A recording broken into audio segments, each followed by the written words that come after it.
Hello and welcome to the People's Politics 4th interview leading up to the election this May. We're joined here by parliamentary candidate for Cambridge, Labour's Daniel Zeichner. Welcome, Daniel. Hi, Sam. Hi.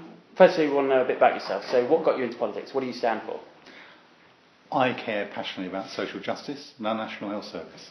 Two really big issues for me. I've been a member of the Labour Party all my life. I've competed for seats across Eastern England. I was a candidate in rural Norfolk. Last election I was a candidate in Cambridge. And what I see right across at the moment is unfairness, almost hardwired into our country. So many people on low pay, so many people on 0 hours contracts. My national job at the moment is working for Unison, which is one of our biggest trade unions, represents over 1 million, mainly low paid women. And I see just how important it is for them that we get a change of government. So that's what drives me and gets me up every day. My first job when I was a teenager was on a very rough council estate in South London. That was a big growing up exercise for me. I began to understand just how different the world is. The current representative for Cambridge boasts about having hardly ever been out of Cambridge. I just don't think he understands what life is like for most ordinary people. I've been around the country in the job I do, many of our big cities, and seen just how tough it is. We need a change. Okay, our first question is from Twitter, and it comes really from the idea that Labour's biggest weakness is their leader. So I want to know, have people underestimated Ed Miliband in your opinion? Hell yes. Do you think they have? Yeah. Oh, yes. I mean, on the wall there's a picture of when Ed came to Cambridge a year or two ago. I supported Ed for leader right from the beginning. I was part of his campaign team. And the reason for that was because I thought Labour needed a change after the last Labour government. I thought we needed to acknowledge the things that we'd done wrong. And I thought Ed was the man to do that. And he has done that.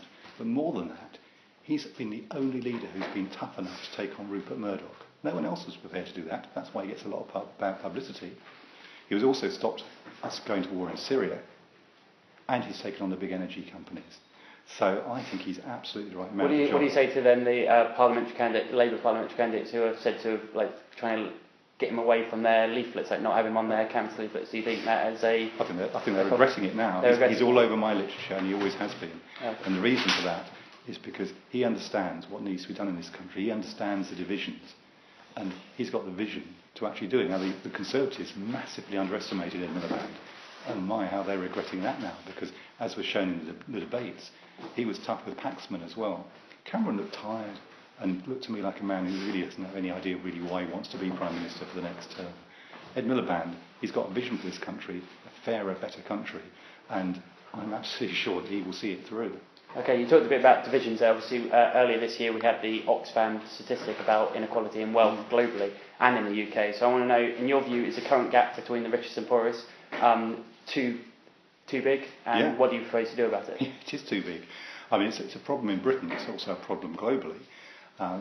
My view is, and it's not just me, I mean, economists will tell you, the reason we've got a problem with the British economy is because too many people don't have enough money in their pockets. Even in a relatively affluent city like Cambridge, 12,000 people in Cambridge earn less than the living wage, £7.85 an hour. You talk about the living wage. So Labour's policy is to increase the minimum wage, but not only to encourage the living wage. Do you think, in your personal view, that the living wage should be implemented by law, or do you see it as... No, I think it's more complicated than that. The reason the minimum wage... Remember, the Conservatives opposed the minimum wage completely. If it hadn't been for a Labour government, there wouldn't be a minimum wage. I remember when people were coming to me on 90 pence an hour, and the Conservatives said, that's just the market. You know, if you can get someone to work for you for nothing, that's fine. Well, I don't think it is fine. I think that's why you need legal protection. So the minimum wage we introduced at a relatively low level right at the beginning, but we put alongside it a low pay commission, which was really important as an independent body to make that judgment. And that's why it's built political consensus. So we will lift the minimum wage by an extra £3,000 a year by the end of the Parliament, which is significant. Living wage, yeah, I'm a strong supporter of living wage. In this city, in Cambridge, my view is that the vast majority of employers, particularly the bigger employers, ought to be able to afford it. I challenged Microsoft when they moved here, new buildings near the station. I asked them, are you paying all your staff or your cleaners a living wage? And they came back to me and said, well, we're paying the minimum wage. That's not good enough. Now, I'm pleased to say now they come back to me and said, they are. Well, that's good. But I don't see why all the big employers, the University of Cambridge, for instance, it raised £1 billion when it had a whip round a couple of years ago. Almost 1,000 people earning below the living wage in the University of Cambridge. Why? Okay, so Labour would be more encouraging rather than putting it in actual... More than encourage. I mean, what we understand is that when those people are actually paid better, They pay taxes. So would you see as tax cuts then for... So what we're doing is we will incentivise employers the first year or two, actually give them a tax break, those who do pay the living wage. But we would expect them then to carry on doing that. Okay. So it's a question of... I mean, how you set wages in any economy is a complicated issue. But basically the problem is the reason the British economy isn't working is it's becoming a low-pay economy. So the way to solve the problem, and the reason the Conservatives couldn't meet their promise of cutting the deficit, is because it's a low-wage economy. Okay, so I just want to put the Gini coefficient and the statistic for inequality. Obviously, it rose by 43% since the 70s. However, it did rise under Labour from 34 to 36. So, and you never got it below from when you received that statistic. So, how can people trust that you will get inequality down? Because it would have been hugely worse. Because the structural trends in the global economy is this polarisation between people getting super rich at the top and a growing number of people. But New Labour then oversaw that inequality did rise under New Labour. So how will without the interventions by that government, huge interventions, that gap would have been much, much bigger. So I'm not underestimating how difficult the task is. But what I would say is if you don't intervene, you don't act on it, what's happening in general in the economy, not just in the UK but in the world, will mean that gap will continue to rise. Now, the Conservatives' basic philosophical view is it doesn't matter, that's the way the market works. Our view is completely different. And that's the choice of this election, particularly in a place like Cambridge. If Labour doesn't win in Cambridge, it will be that Conservative government that will allow that inequality to continue to grow. Okay, Labour want to be the party that's going against tax avoidance. Ed Miliband's done a few speeches on it. But what concrete steps will Labour take in dealing with tax avoidance? Well, there's always lots of talk about tax avoidance. Osborne's talked about it. Actually, what's happened is very little over the last few years. It's a complicated issue because you often need international cooperation. So the first thing you do is you build friends around the world. What you don't do is threaten to leave the European Union, as the Conservatives are doing. Then the practical things you'll have seen over the last few days. Labour set out a practical set of measures, including closing some of the loopholes, the carried interest charges and things, which are the so-called Mayfair exemption, all those kind of things. And the reasons the Conservatives aren't successful on this is because they're funded by these guys. The hedge funds are the biggest backers of the Conservative Party. So it's no wonder that Osborne talks tough and doesn't deliver. He actually can't deliver because it's his mates who are actually the beneficiaries. Now, Labour doesn't have that problem. You know, business is not as friendly to Labour as it used to be. And I would argue that's one of the problems of the last Labour government. We were too close. Which meant they couldn't do some of those things. Another thing, I mean, why those loopholes normally come about is because, as even the House of Commons Public Accounts Committee announced this, the big four accounting firms, they help draft the laws for taxes. So therefore they can go back to their clients and help them get around. So would you see that as that shouldn't be, or do you still see them as necessary in the I think that relationship is not a great one in my view. Someone like Margaret Hodge, Labour chair of the Public Accounts Committee, has been very, very critical. The other point I would make is you don't collect more taxes by having fewer tax collectors. This government has cut the resources available to HMRC, makes it much more difficult for them. The government's up against, any government up against very clever people who are trying to find ways around whatever rules you set up. So no one should be under any illusion about how difficult this is. But it needs concerted international action. I think actually a Labour government will have a closer relationship with the United States in particular. It's important we work closely with them. And I think a Labour government will have a better relationship with European partners. And we need to work with them too. So it's partly international action, but also genuine determination to do it at home. And I'm not convinced the Conservatives really want to do it. Okay, another thing Labour want to fight the campaign on is the NHS. So I want to know, how will Labour ensure the NHS is well funded, and how will you make sure the people of Cambridge get the healthcare they deserve? Well, the NHS is my passion. I mean, the union I work for is a health union. I've been involved in health policy for more years than I care to remember. And I was one of the leading campaigners against this massive privatisation that was proposed in Cambridgeshire last year. And to me, the plan that Andy Burnham has come up with is the most exciting prospect for the NHS that we've had for many, many years. We call it whole person care. What it's about is integrating care. If you go to Adam Brooks now, which is the big Cambridge hospital, what you will see is very large numbers of very frail elderly people, and sometimes referred to as bed block, because it's very unfair. Yeah, bed block and crisis last year there was quite a big block. So do you see social care being integrated? Well, this is the point. At the last election, David Cameron made a series of promises which he hasn't kept. One of them was about ring-fencing the money for the NHS. But the point that he didn't either understand or take note of was that if you cut local government so hard that there's nowhere for people to go, there's no social care, then you get a problem in A&E. And that's exactly what's happened. So 23,000 people waiting more than 4 hours in A&E in the last couple of years at Addenbrooke's. With Labour, and it was the staff that were doing the job, but during the Labour government period, that had been virtually eliminated to zero. 23,000 people waiting in pain in the last couple of years. And the reason for that is because of that structural problem in the system. And it all goes back to that foolish pledge by the Conservatives to just protect what they describe as health. Now, Labour's plan costed £2.5 billion going in to pay for 8,000 more doctors, 20,000 more nurses, 5,000 more care workers, and an end to the 15-minute visits, which is a terrible thing for staff and for the people receiving the visits, raised through a mansion tax. And that's mainly going to hit very wealthy people in London. Now, some of them don't like it, but it seems to me that's entirely reasonable and fair. Most of those people, their properties are worth £2 million through no effort of their own. It's through house price inflation. So we're going to take some money from there and use it on the NHS. Now, we acknowledge that's only the start. There will need to be more. But Labour's got a clear plan. The other parties are just making up figures. Osborne, I think, was asked 18 times, where's the money coming from? He hasn't got an answer. Okay, I just want to get, because obviously you're saying that Labour then will be anti-privatisation, but it was Labour who introduced PFIs. No, it was Conservatives introduced. Actually, well, yeah, but it was it was Tony Blair who did do a lot of PFIs that have left hospitals in a lot of long-term debt. So do you see that as a mistake? And how can that be corrected? I opened a Labour Party conference in 1995 warning about the dangers of what I called the Pay Your Friends initiative, PFI. So there's been a long debate in the Labour Party. My view is and there was a reason for it actually at the time, because there have been very few new hospitals built for a long, long time. A lot of our hospitals were literally crumbling. So we had to find money.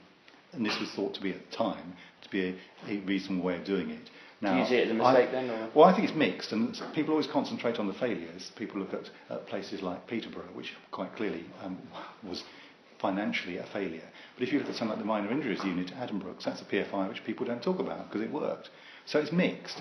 But I think in the future, the main problem, it failed, was frankly the companies who were the private companies who were doing the negotiating were actually much better resourced and much smarter than the public sector managers who should have created much tighter contracts. But let's be clear on this. Big projects, whether they're financed through things like PFI or conventionally, do have a habit of going massively over budget. For instance, the guided bus, which is very, very controversial in Cambridge. That was a conventionally funded project that went way over budget. So almost all big public projects have problems. But I fully acknowledge, and I've been one of the campaigners against it, the PFI wasn't the best way to go. So you won't see PFIs again in a new Labour government? I wouldn't rule it out completely, but I would like to see much more conventional. The key thing now, of course, is very low interest rates. Actually, this is the time to borrow and invest on infrastructure. So I think a lot of lessons have been learned. Okay, you mentioned £2.5 billion being putting into the NHS. I want to know how much, there's been a lot of talk about mental health not getting a fair share, so how much of this will you make sure, how much of this will go into mental health? Well, partly because, as I said, we're integrating care, breaking down those boundaries. Because the trouble at the moment is, you get treated by one bit of the health service depending upon how you were originally diagnosed. But quite often, actually, the things you need span a whole range of things. So we're going to bring those health services back together again. Is there going to be an actual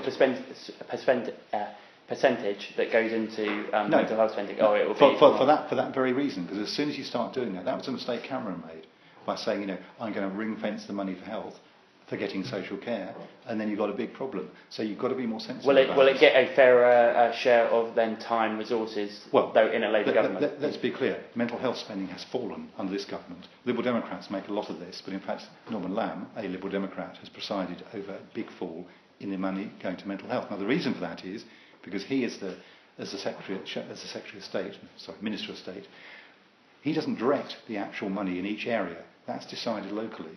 So it's actually much more about the local commissioners and how they allocate resources. Now, the problem is that almost always it's acute care, like the accident emergency, that gets all the attention.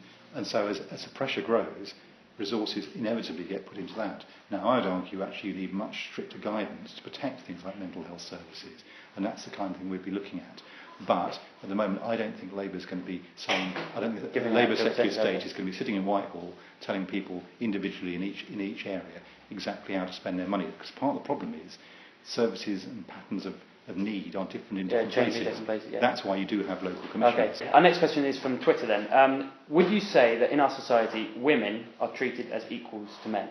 No, and I think that's been a very... Would you consider yourself a feminist? Yes. Yes. Because I challenge inequality and gender inequality and race inequality, I'd say, have been bound into our society for a very, very long time. What do you think can be done then about, say, the gender pay gap or Parliament? You challenge it all the time. And that's what historically people on the left like me have done, what trade unions have done. I'm really proud of the equalities work that we've done. Labour's Equality Act at the end of the last Parliament, not properly implemented by this government, was a big, big step forward. And when you look back over the years, things like the Equal Pay Act, really important, but almost always done by Labour. But the problem is that you can pass laws and you can try and enforce them, but actually changing culture and attitudes is a much, much more complicated thing. Now, I'm really pleased to see an awful lot of stuff that's been happening in the last couple of years, led by women fighting back against some of the stuff that they have to put up with, the everyday sexism which people experience.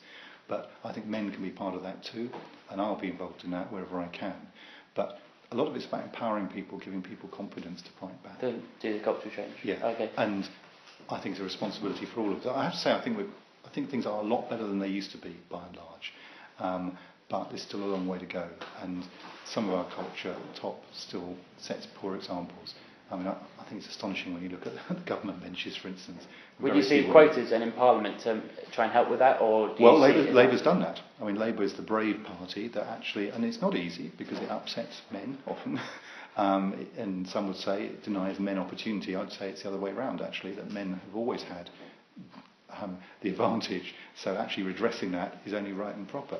But Labour's the only party that's dealt with it at all, and it's made a huge change. I remember when I was first involved in the Labour Party, I went to conferences which were largely male-dominated.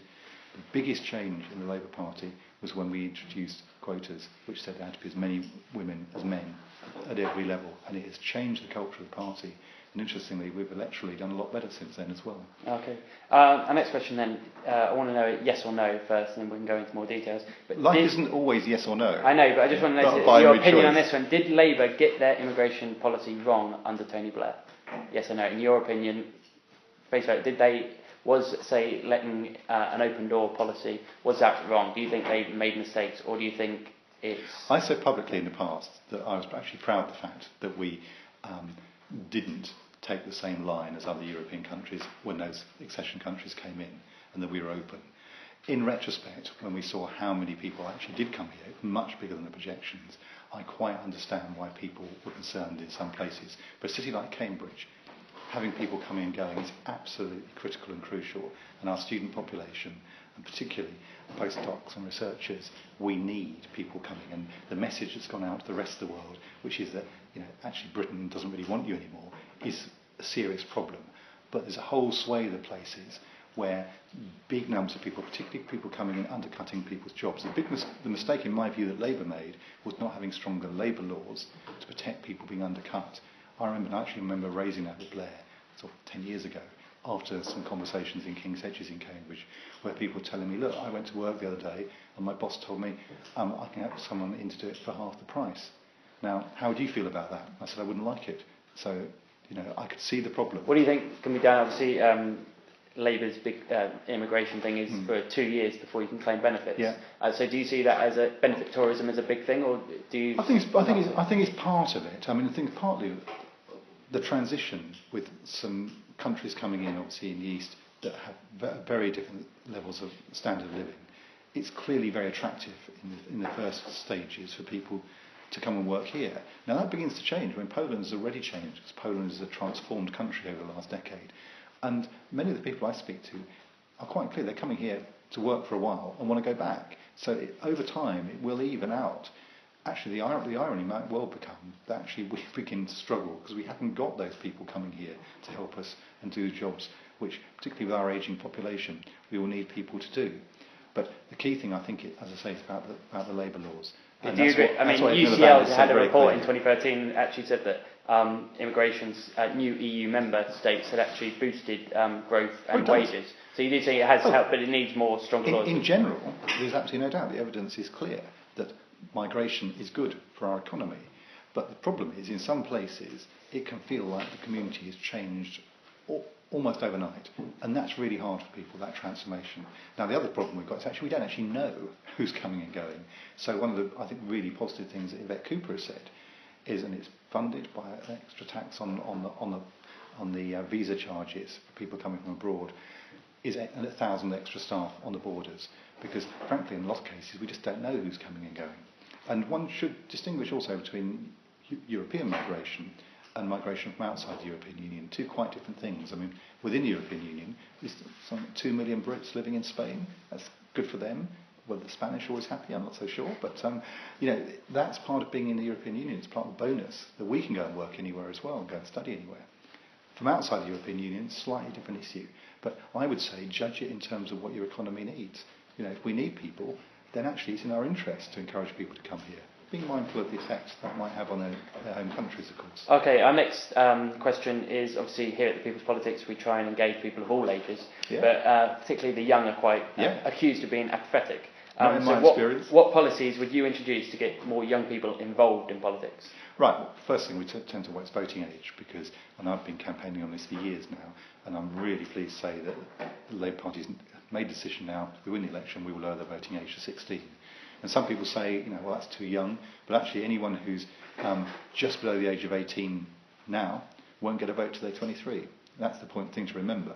So I think we can bring young people into politics much earlier. Do you think, what do you say then to people who say they're not, like you say they're too young, they're not ready? Do you say that political education needs to be stronger from an early age? Absolutely. I mean, when we first talked about this, I was one of the people involved in it. We talked about changing the curriculum to make sure there's more citizenship education in schools. Now that's worked up to a point, but we don't have a compulsory vote in this country. My guess is that actually the number of people voting who are aged 16 or 17 will probably be lower than the population as a whole. But that doesn't mean to say those people who are interested should be denied that. And we tax people. It's the usual set of arguments. You tax people. You can drive a car. You can join the army. All those kind of things. Why shouldn't you better vote? So I think that's important. But the other side of it is inspiring people. People want a vision. They want a future.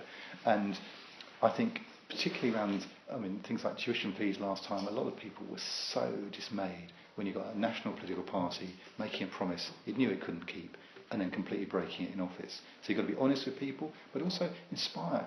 This is a great country. We are very fortunate to live in it. And there's things we can do, not only help us, but help the rest of the world, but particularly on things like climate change. We've got the chance to make the shift to a green economy. And put like that may not sound very inspiring, but when you begin to explain to people what it actually means, it actually means we can save the planet, we can actually live much more interesting lives, more interesting jobs. I think those are things which do inspire young people. Okay. Next question is, what is your view on treating drugs as a health issue rather than a criminal one? I know Labour's position is very much still a criminal issue, but what do you say to 84% of people in an Observer poll felt that the war on drugs was failing?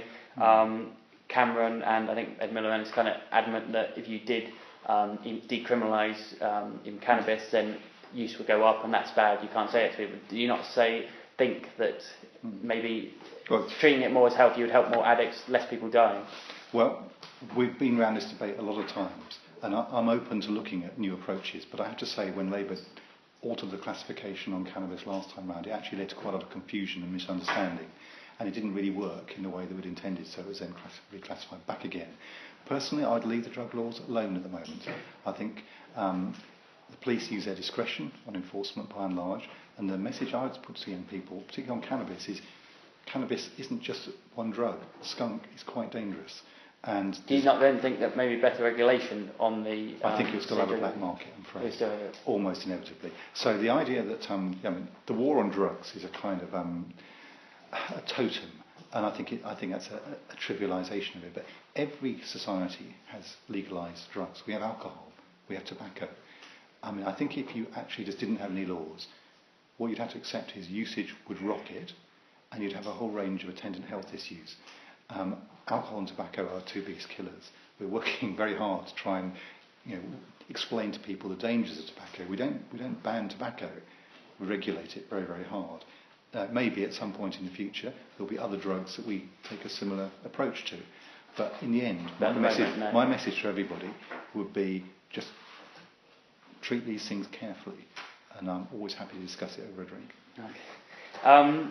What do you propose to do about the housing crisis in Cambridge? Obviously, in 2012, homeless people in Cambridge increased fivefold, and in 2014, Cambridge houses rose by an average of £53,000. That's more than any other city or town in the country. I mean, what do you think Labour could do?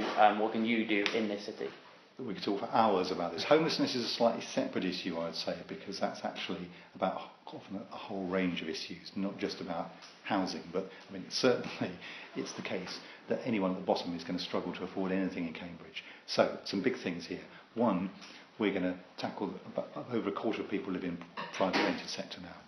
And we think that they need more protection. So we'll offer people 3-year tenancies rather than the 6-month ones, which people often have at the moment, which often means they're finding their landlords basically jacking up the rent every 6 months. We're going to deal with some of the lettings fees which have crept in, which is another way of essentially fleecing tenants. So stronger regulation of tenants in the private rented sector. In the private market sector, what we're seeing in Cambridge is an explosion in investors from across the world often investing in properties and then renting them. We think that far more of those properties should be available. Will Labour get building in Cambridge then? Yes, well, Cambridge is slightly different from everywhere else because actually there is quite a lot of building going on in and around Cambridge. Having said that, we need more. So, and how much? If I just finish the point though about the first-time buyers, what Labour will do, and this is a big intervention, what Labour will do is insist that half the new homes are available to first-time buyers. Plus, we'll put much more pressure on the developers to actually develop the properties for which they have permission. If you look at Northstowe on the outside of Cambridge, we put in I mentioned the guided bus earlier. Labour put in that infrastructure because the problem with a lot of this is if you build the housing and don't have the transport links, everything fails. We put in the infrastructure, the guided bus. Nearly 5 years on from the last election, still no houses built at Northstowe. So we need more pressure on the developers. Often they're waiting to make even more money out of it. Now they deny this, but we're absolutely convinced that that's what's happening. So we'll put more pressure on them. So basically intervening again. There's a theme running right the way through this, which is where markets don't work. The Conservatives say leave it to the market. Labour says where markets don't work, you intervene on behalf. Okay, so Labour said they want to build 200,000 houses by 2020. How much of those are going to be affordable housing? And is really affordable housing mean it's 80% of market rate? Shouldn't more of it be maybe, or is any of it going to be social housing or real? Absolutely. I mean, the thing is, Labour in the last period spent a huge amount on actually lifting the quality of our existing council housing stock. A lot of it was atrocious. We insisted on something called the Decent Homes. Do they have percentages on how much will be affordable, how much will be social? No, we're not going to set an absolute target because it's going to be different in different places. But obviously local councils have in the past had the ability to demand a certain amount of affordable housing on any particular development. And we want that to be higher because in some places it's been lowered and we think that's unacceptable. So you're right to say what is affordable. We don't think 80% of market rent is affordable for vast numbers of people. And the Conservatives' proposals are just completely bonkers at the moment. They're talking about subsidising the market, which in effect will just force prices up. Now they're talking about abolishing inheritance tax. That will force prices up. The way you deal with it is you build more homes, but you also intervene to make sure those homes are affordable for people. And that's what we'll be doing. Okay. Next question. In the likely event of a hung parliament, I know you would say we're fighting for a majority, but I want to know your opinion here. In the likely event of a hung parliament, all the polls are showing it, which parties do you feel you could work with? Not the Conservatives. Does that? I mean, I've seen this slogan before. You never prop up a Tory government. I think it's behind you as well. Does that mean never voting for them? Say you are in the opposition, never voting for, or just never? There are always things on which there's cross-party agreement. But I mean, the guy I'm up against in Cambridge, the last election, we went round, me, him, Tony Juniper from the Greens, and what we found right across Cambridge was the vast majority of people couldn't make up their mind. But the one thing they said was, we don't want the Conservatives. So what happens? Liberal Democrats go off and do a deal with the Conservatives. Outrageous in my view. And through this Parliament, 782 times he's voted with the Conservatives. When we so would you say then, so if you did get elected, you would be happy to work with Lib Dems, though, or? Look, Any of that, just not Tory? it's all guesswork at the moment. I think Labour can win the election outright. I genuinely do. Yeah. Too often, people always think the last election tells you about the next election. And in a month's time, we may be having this conversation and say, goodness me, we didn't see this coming. In 1997, no one expected a Labour landslide. We thought it was going to be very close. So I can't make any projections. All I can tell you is for sure, which is something that the Liberal Democrat in Cambridge can't say, I won't prop up the Conservatives. He has for 5 years. Okay, obviously there's been a lot of talk about an SNP Labour coalition. I know Labour have gone away, but there's still ideas of confidence and supply or vote by vote basis. The main, I think, red line from SNPs, and Ed Miliband's fought against it, Conservatives accused him of it, was Trident. In your personal view, I know Labour's view is obviously still keep. Do you still think that £3 billion each year for 30 years would be worth it, in your opinion? Well, I'm personally not in favour of a new Trident, but the party's policy is quite clear, continuous deterrent at sea. But I don't think this is going to be part of a negotiation with the SNP. I mean, we're not going to do it. We can't do a deal with the SNP. Your personal view is that and it's on record over a long period of time. Okay. But this idea that somehow there will be an arrangement with the SNP, no, there won't, because they are absolutely determined to break up the union. Now, we just spent the last few years, and in fact it's Labour that's introduced the devolution. So would you be, then, if you say they want to break up, would you not be happy then with a confidence supply from them, or do you see that as still... I don't think we can work with the SNP at all. At all? No. Okay, so it's for them. They'll have to go back to the people of Scotland and say, we're going to bring down a Labour government and put the Tories in. Okay, so and I don't think they'll do that. I really don't. Also, I don't actually think the Scottish people are foolish enough to put at risk the prospect of a change of government on this. The thing is, they've got now considerable devolution. And also, they don't use the powers. I mean, the SNP have got tax-raising powers, but they've never used them. So, I mean, the SNP, to me, are, essentially chameleons. They talk left, but act right. Obviously, if Labour don't get the majority, you would have...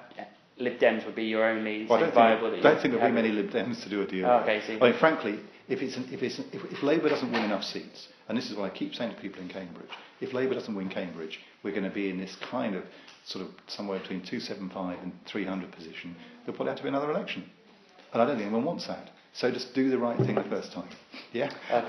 And if you want a Tory government, then okay, that's what you do. But if you don't want a Tory government, then it needs seats like this one in Cambridge to go Labour. That's the only way it's going to happen. Right, and then finally, what would a vote for you, a vote for Labour, mean? In Cambridge, it means the much more greater likelihood of a Labour government, but also on a local level. I think I'll be a different kind of MP from the current incumbent. He kind of wants to be a super councillor all the time. He's attaching himself to local issues that he can't do anything about. I'm going to be more serious about making sure that our relationship with government and with particularly joining MPs is better than it's been in the past, because one of the things that's bedevilled Cambridge is a Liberal Democrat arrogance, which has meant they've refused to work with other people. I'm a realist and a pragmatist. Probably comes from being a trade unionist. You have to negotiate. And what I know is that Eastern England is predominantly Conservative. So I'll have to build a good relationship with the County Council, with some of the new MPs who are going to get elected. And that's my pledge, to work constructively in a non-partisan way for the best interests of Cambridge. Cambridge is a fantastic city. It's a world-renowned brand. Everyone knows Cambridge. But Cambridge's success is not assured. If we don't get our transport and housing solutions right, what I'm hearing from some of the big business leaders in Cambridge is, we can go anywhere in the world. We're here at the moment because everyone loves Cambridge, good place to do science, good place to do business. But if you can't get your stuff sorted, then next time we come to make an investment decision, don't rely on it. Now that means working, as I say, constructively with a whole range of people, including the County Council. And that's what I will do, whereas I have to say that the current MP has been much more about protest. And that's the difference between Labour and the Liberal Democrats. Liberal Democrats, in the end, are a party of protest. Labour is a party of power, and we'll get things done for people. And that's what I want to do for Cambridge. This has been The People's Politics, interviewing Cambridge candidate Labour's Daniel Zeichner.